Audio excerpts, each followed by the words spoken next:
I love these hidden gem stories. This is such a cool 80s story. This band formed in 1980. They released an album independently, and then they took some time off when two of their principal members were handpicked to work on what would become one of the biggest albums in 1984 for another artist.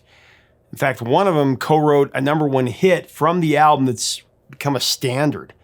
And then the band was signed by a major label, and they released a record that had 3 big hits, including a classic 80s anthem. They opened Live Aid. They were killing it in 85 and 86, and then they disappeared out of the limelight in the US, only to hit it big in Europe. And then they came back in the next decade writing another monumental hit for another artist. In an exclusive interview coming up next, the band tells it all.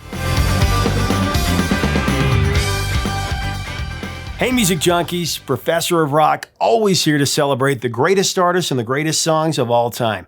You know, if your memories of superheroes come from actual comic books and Saturday morning cartoons, not the blockbuster movies, you're going to identify with this channel for sure. Nostalgia all the time. Make sure that you subscribe below right now.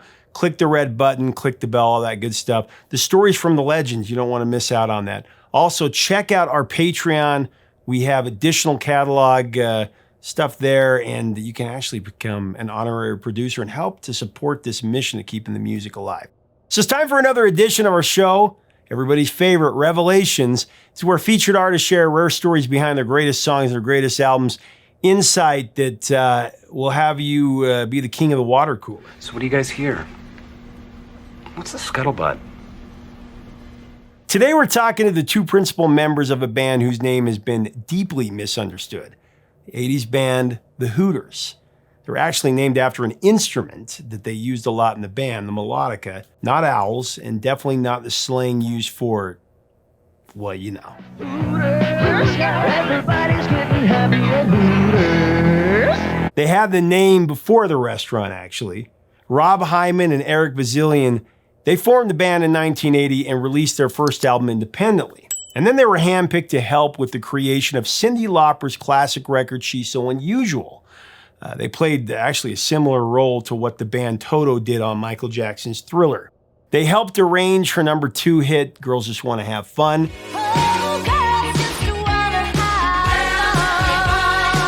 And actually, Rob Hyman co-wrote Time After Time with Cyndi Lauper. He actually sang on it as well. We've got that story that we'll have to do sometime.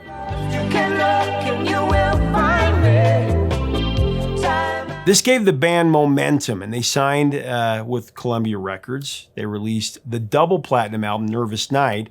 That had 3 top 40 hits on it. Where Did the Children Go? Hit number 38.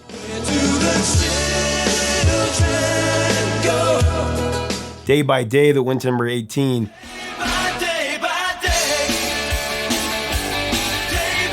And their signature song in today's feature, And We Dance. Such a great 80s anthem.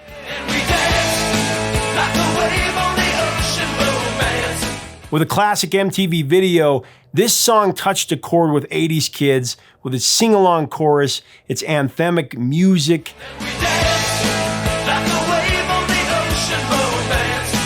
And the band opened Live Aid in 85, much to the chagrin of founder Bob Geldof, which they'll explain next. And then when their success waned, they remade themselves, had a big comeback. Up next, the two principals are going to tell us about all this. Now, as we go into this interview, I do want to thank our sponsor, Zenni, the glasses that I always wear on here. You know, Zenni really lives up to their slogan, eyewear for everyone. When you shop at Zenni, you have so much variety, so many styles to choose from, so many different types of frames, from prescription eyewear to sunglasses, to their new transition lenses that go from light to dark when you go from indoors to outdoors. Very cool stuff. You'll get the best prices. Click on the link below or download their new app, their phone app. Get your Zennis today. Here are the Hooters. You guys were able, like I said, you have a distinct sound, and you were able to cross over to pop and album rock and new wave and roots rock, and you couldn't put you guys in a category and say, this is what the Hooters are. That's what I liked about it. Well, I think, again, it started with the melodica, as this was our logo and our pictorial, graphic, whatever. of the sound and our trademark. And that was some of the early reggae stuff that we were listening to, artists like Augustus Pablo and others.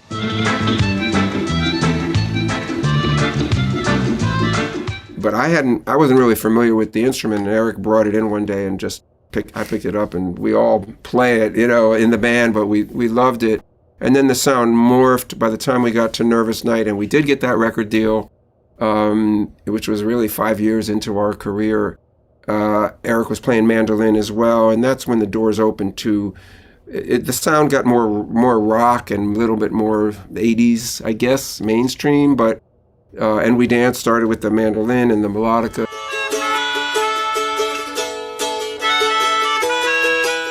And it was all over that first album.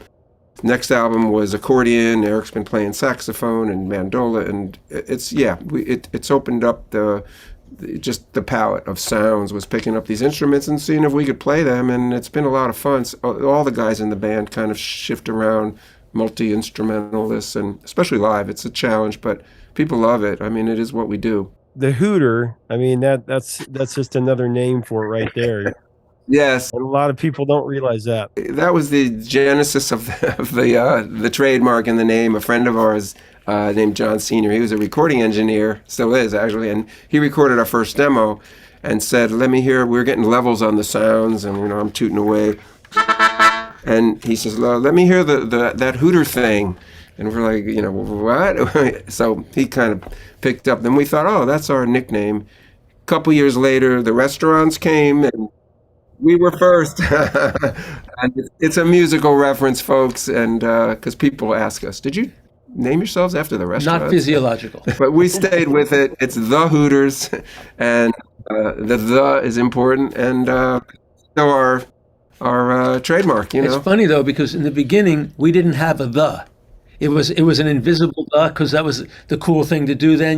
Like Eurythmics was not Eurythmics, so it was actually Hooters. And then, after the restaurants came along, it's like, we got to get the in there now.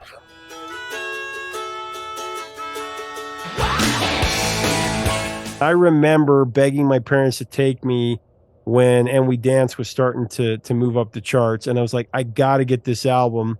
It's just one of those songs. It's a celebration of life. It just lifts the soul. And I want to talk to you about that. Number 21 is so much bigger than its chart position. It's one of those songs that's indelibly tied to 85 and to those times. Tell me how that came about. So Rob and I had gone to we went away. Like a geriatric retreat, basically. It was a resort in the Poconos. And well, if I don't know, this Poconos, if you're not from the Philly area, it's like a mountain ski resort area. And the idea was, our manager was like, go away and write. And we rented a little cottage, and it's like, okay, we brought all our recording equipment, which was like a 4-track, a keyboard, guitar, mando. But we didn't know that it was like senior citizens.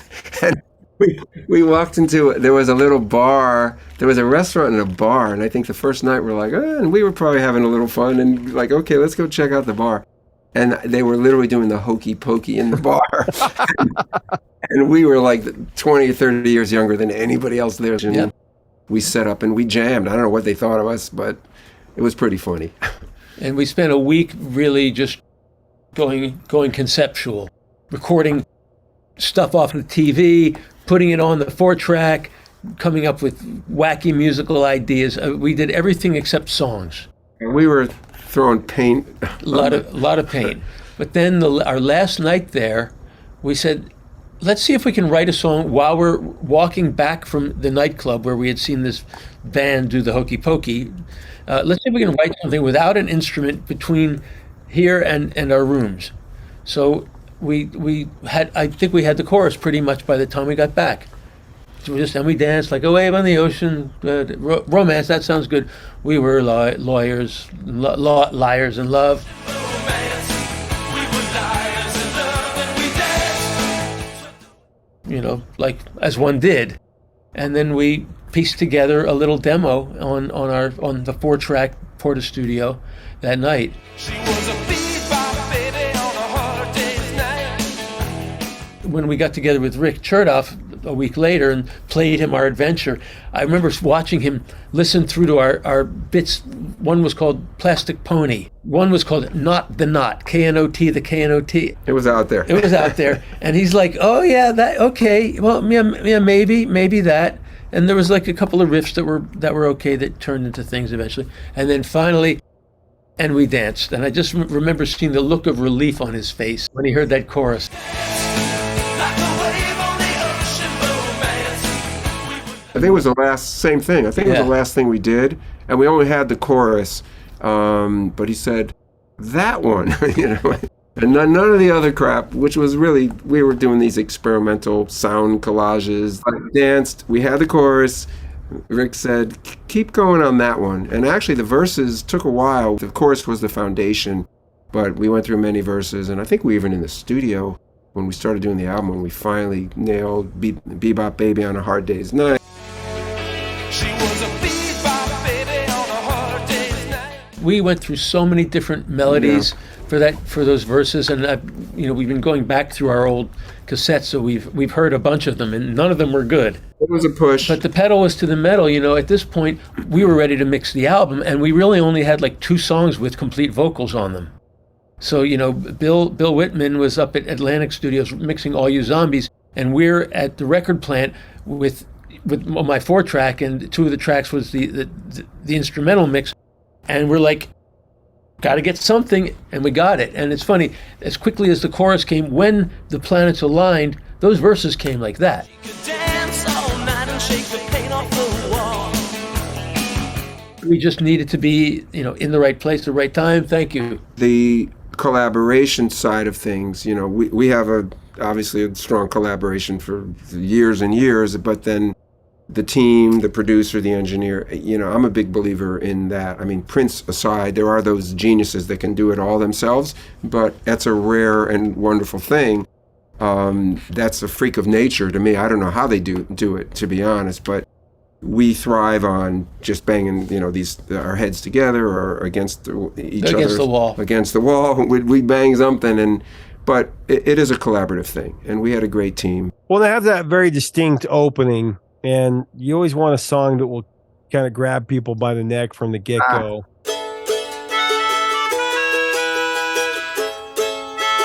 Kind of tell me how the Hooter came in and how you started to develop that. We were just talking about that. Is like how many rock songs opened up with a melodica and a mandolin, and that was the one we did. Okay. Went like this.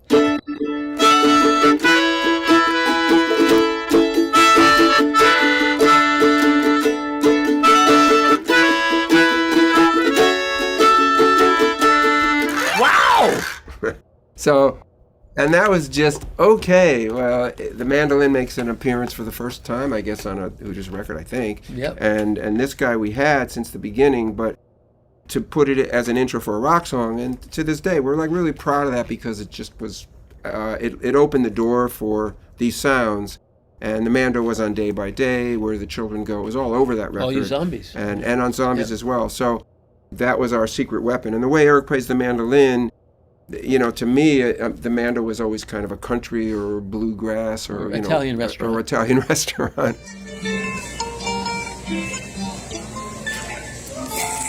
But he was kind of playing like a guitar. I mean, he was just doing these rocking chords. That texture was a beautiful thing, and everyone, again, the engineering and Rick on the production side were like, we all leaned to that. Like, let's put those sounds in there. There will be guitars. We have a hard rock drummer, David Wasikin, has been with us since day one, our very first gig. He plays really hard. So if you see the band live, I mean, to this day, he's rocking.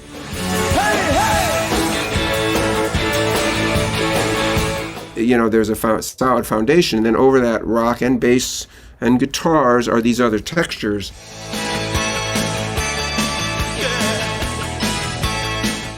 And that just opened up the whole world of sounds that, as the albums went on, we added more and more sounds, but the rock bass was always there.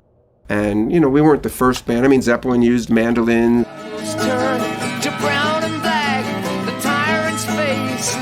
They've been in music, but I think the way we were recording them and incorporating that into the sound with Eric's guitars and now even the guys in the band. We have 3 guitar players in the band. They all shift between guitar and mando and keyboards. It's part of the sound. So live, we can actually now do double mandolins and guitar like the records, which is live, it's a beautiful thing.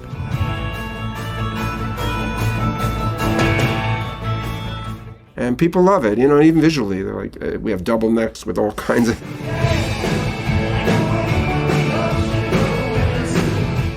It's a mix of all these elements and all the music we love and grew up with. And it's wide open where we can go with that. Well, and We Danced is like this conglomeration of all these different things. That's what I loved about it. It didn't sound... There was nothing on radio that sounded quite like it. It came out in this time where Heartland rock was a thing. I was talking to my kids about this the other day, and they're like, what's Heartland rock? And it's what it used to be. It actually used to be kind of a genre that they would call Heartland rock. It was John Mellencamp and Bruce Springsteen, and John Fogerty was center field, and Bruce Hornsby came into that. But this had like a Bruce Springsteen-esque feel to it by way of it's like a combination. There's the mandolin, which REM would kind of bring in the 90s. You guys were the first ones to kind of bring that in as a lead instrument. And then like when Losing My Religion came out, that was like the most unlikely hit song of all time.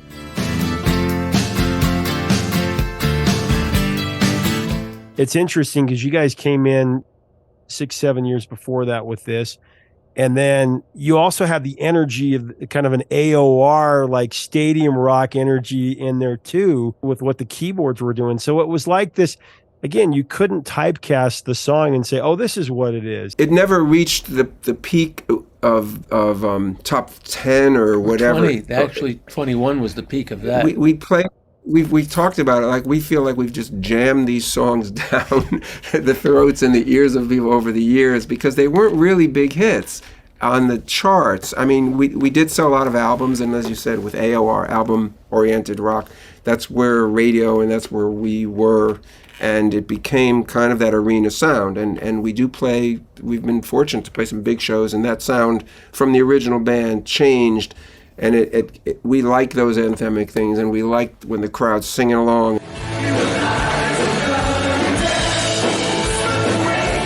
Our quest is to those are the best parts of the show. Same with Springsteen or any of these people. So when you can just stop playing and the whole crowd is singing your song and like turn on the house lights and just break down the barrier of production between, we're on the stage and you're in the audience, but we're all in this together. And we go for that night after night. We want these songs to be sung along and to sung along to, and they become anthemic. And there's all sides to that, which sometimes is a little cheesy or predictable, but it depends on your taste. And but obviously the 80s was a big part of that. There was a lot of anthemic rock going on. But you hear the Killers, to me, like my kids love the Killers and some of these bands, and they're doing the same thing.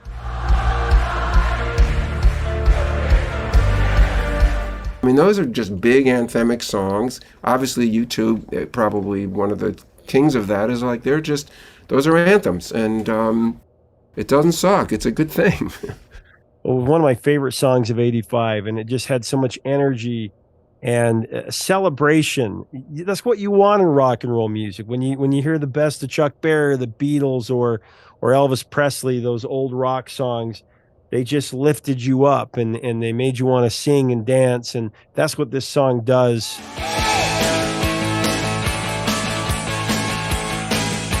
That's why we do it. And that's our goal. And we reach that. We want people to be happy. We want to make people's lives better.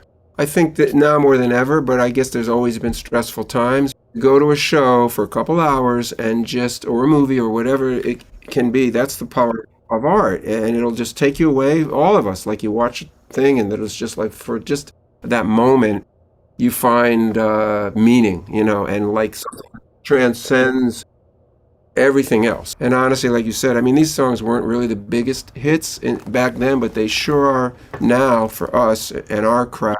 The music video too was I thought was always iconic. Filmed at the now demolished Exton Drive-In in Pennsylvania. summer '85. It was nominated for Best New Artist in a Video Award back in the MTV Music Video Award days. It was bigger on MTV than it was on Billboard. Arguably, that was more significant than Billboard. It was. That MTV, it was all about MTV for sure. And that video caught the same thing. It was a celebration. I mean, we took a drive-in that was really closed and about to be demolished, and it came to life literally for a day. They turned on the lights and they energized the place, and we invited on the local radio. We told people, come on out. The DJ, Pierre Robert, is one of our great friends. He was still on as well, and he's like, they're making a video in the Exton Drive-in, come on out. Well, they came, and then the cops came. They had to shut it down. It was a mob scene. It was awesome.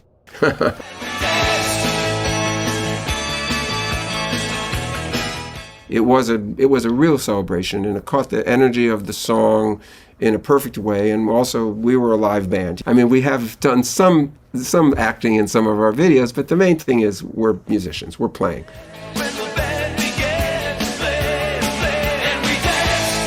Well, and a lot of these things have changed, like Live Aid. I mean, there'll never be another moment quite like that. Live Aid was something where everybody felt it. It was an impact on every single person that was living. I mean, you went to school and these were the things that you talked about. Live Aid was this thing that every single person had a connection to. It was billions of people. It was like the big music thing where you felt like, if you watch this concert, it could help change the world. It could help people who were in need, It was just a cool moment to be alive. And I tell my kids about it, and they're blown away that music could have that much impact. It still does, just in different ways. But tell us about your fondest memories of, you opened up Live Aid in Philly, We did. Yeah. It's hard to believe. A lot of it's a blur. I mean, we got there at 6 a.m.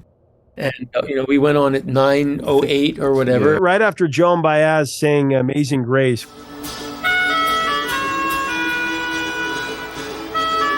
And then Jack Nicholson, we ran into Jack Nicholson and he said, go get him. That was pretty epic. Yeah, it was hot. It was a long, hard, crazy day, but our management and Larry Magid from Electric Factory wanted to put a local band on, and the legend with Bob Geldof, who the F are the Hooters, he didn't know who we were, fair enough. But by '85, we were 5 years in, and we were really making noise in Philly. So I think once this got momentum and word started to spread, I think we were on the road actually touring. We came back from, we were touring with Don Henley, our first. Yeah, it was our first tour. Nervous Night had just come out, and it's July '85, and we're getting word of this thing shaping up, and they picked Philly and London. And Philly's our hometown, and then they were like, well, we need a local band. And, well, we were kind of the local band. And so they pushed Geldof and the powers that be and the English promoters, and they said, okay, I guess they'll take a chance. So we played Zombies and danced, and 10 minutes, and we're off stage. Like, what just happened? I mean, you get thrown to the lions. And even at 9 a.m., it was, I think, 100,000 people already, sweltering hot. And we hung out the whole day, got up for the finale and saw, there's Dylan, there's, Tina Turner, there's Keith Richards, there's Jagger, there's Clapton, there's Tom Petty, But Eric mentioned Jack Nicholson, that kind of transcended all the rock stars, like a movie star, especially him. And saying, like, go get him, whatever. Everyone was backstage just hanging out, that's all you could do.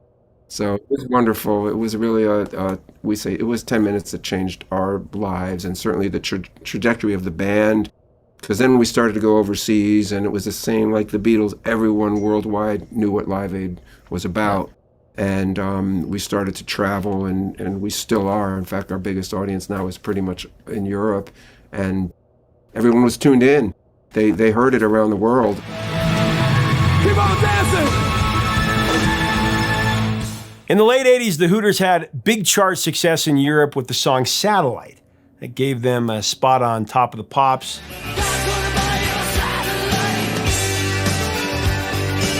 They actually got to meet one of their heroes, Paul McCartney. In the studio tonight, we have to power. We've got the Proclaimers and Paul McCartney. And interrupting their world tour to be with us at 22, it's the Hooters Satellite. Yeah. And then they remade themselves again as they started working behind the scenes with an up-and-coming artist named Joan Osborne. Actually, Eric Bazilian wrote her hit song One of Us, which was nominated for 2 Grammys in '96, including Record of the Year. What if God was one of us? But you know what? That's a story for another day, and it's a great story, but we'll have it in the future. Leave us a comment about the Hooters and this amazing slice of 80s magic. What are your memories of this song, of this band, their music? Let us know below if you'd like to hear some of the stories behind their other songs. If you like this channel, we would love to have you subscribe, because we'd like to have you as part of this community that celebrates music every single day. Until next time, 3 chords and the truth, my friends.